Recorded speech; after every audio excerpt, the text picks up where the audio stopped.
My name is Joe. These are just opinions. I am Joepinionated. Welcome to the channel at my friend Joe on YouTube. Today we're talking about the top 20 songs from Queen. Queen got going in 1973. Brian May, Roger Taylor, Freddie Mercury, and John Deacon. Queen, many movies, all sorts of stuff. Extremely famous band, Queen. Today I'm going to rank the top 20 songs, or here's the top 20 songs. I have them in order. They made records from 1973 until Freddie Mercury passed away. I believe it was at the end of 1991. They did an incredible tribute concert for him, 420 in 1992 at Wembley Stadium with Robert Plant, Elton John, Guns N' Roses in their prime, David Bowie, Annie Lennox. It was pretty incredible. Okay, number 20 from 1973, I'm going with Doing All Right off their debut album. I think, yeah, their debut album from 1973. Number 19, We Are the Champions from 1977's News of the World.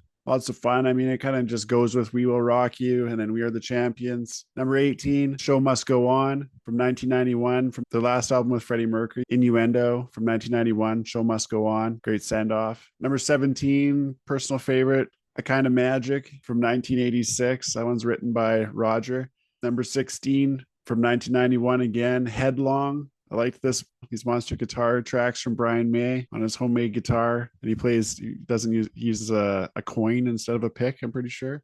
Number 15, Hammer to Fall from 1984. I might move that one down on a later ranking. Number 14, Under Pressure from 1982. The collab with David Bowie and Queen. You get a couple of all-timers working together. Number 13, Crazy Little Thing Called Love, Freddie Mercury, 1980. Number 12, I'm going with One Vision from 1986. And number 11, just before the top 10, just outside the top 10, I'm going with Another One Bites the Dust from 1980. Quite a groove. Right after Roger Waters does We Don't Need No Education or Another Brick in the Wall. Another One Bites the Dust comes out a year later. I prefer Roger Waters' huge bass hook the year earlier, but this one's great. Number 10, top 10 Queen songs. Hope see if your favorites in here. If it's not, put it in the comments below. Join the conversation, join the channel, like and subscribe, all that stuff. Buy me coffee. Always use some coffee. From A Day at the Races, I'm going with Somebody to Love. Freddie Mercury's one of the greatest singers of all time. Frontman for a band, inspired so many, and is very inspirational. Just watch him. Number 9,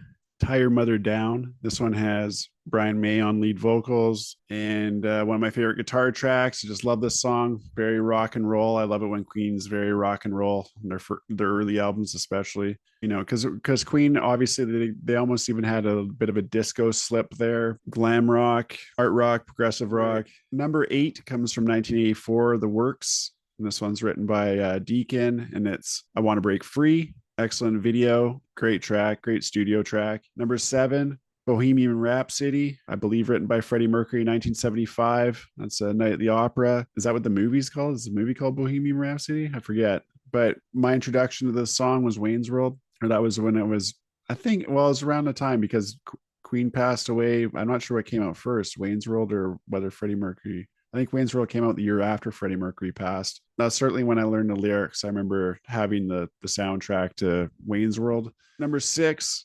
1984, going with Radio Gaga. This one's written by Roger Taylor. Loved the live version of this song long before I was familiar with the Live Aid performance. I forget what it was on. I forget why I had it. I had a Queen Greatest Hits CD was one of the CDs I had. And I also had the Wembley 86 double disc, I think it was. The recording's kind of strange on that Wembley 86 one, but maybe there's like a vinyl pressing out there that's really good. Number 5, Bicycle Race from Jazz. Incredible melody. All the incredible things you can do with Freddie Mercury as your frontman. Number 4, childhood favorite of mine, Stone Cold Crazy off of Sheer Heart Attack. My introduction to this was from Metallica. I think it was Garage Inc. compilation or whatever that was. And then it was I'm pretty sure it was also on my greatest hits CD that I had. I can't remember which one I had. There was Queen Classic. I forget. I might have had a couple. And Stone Cold Crazy is just straightforward, like almost heavy metal rocker. Number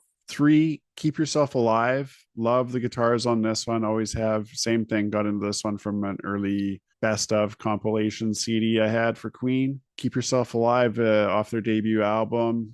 Maybe even the first song. first song on their first album, Keep Yourself Alive. This is how they kick it off. They're really glammy at this point.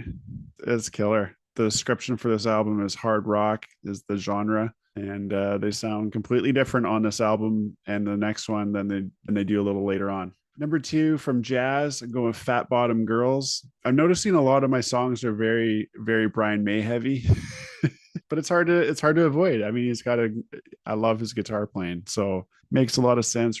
Really riff heavy stuff, and I love the guitars on this song, the way it sounds. Lots of great memories singing this one, late night, having fun. Number 1 for Queen, I'm going with the track from Sheer Heart Attack, Killer Queen. And if you've watched my series before, I actually forgot to include this one on a previous list. Sometimes what happens when I'm putting the list together, I just assume I have a song on there because it's just so ingrained as one of my favorites. And I get the end of the list, I'm like, what? Post it onto YouTube. So you'll see in that one, there's a little text thing saying I made a mistake, blah, blah, blah. Anyways, now it's fixed. Number 1, Killer Queen from Queen. Just love the melody in this song and the changes in pace and all of their albums and songs. Halfway through the song, they might just go to different timing or anything. It swings so hard. The lyrics are incredible. The drumming is great. The recordings are crisp. The harmonies they're singing. I love Brian singing too. I like Roger's singing a lot too. And obviously you've got one of the greatest singers in modern rock history or modern pop history, Freddie Mercury. Yeah, I was even watching something on Garth Brooks last night for Ken Burns' country music documentary where he was talking about his love of Freddie Mercury. Growing up, Axl Rose and love of Freddie Mercury, that was pretty cool. It was pretty cool. Hope you like the channel. The episode, comment below if I missed your favorite songs. I know I missed some last time from some hardcore fans. I know Sherry and Mikey are both pretty hardcores, so I look forward to hearing what I missed this time. I'm sorry I'm a little low on facts and high on opinions. Respect to Queen. We out.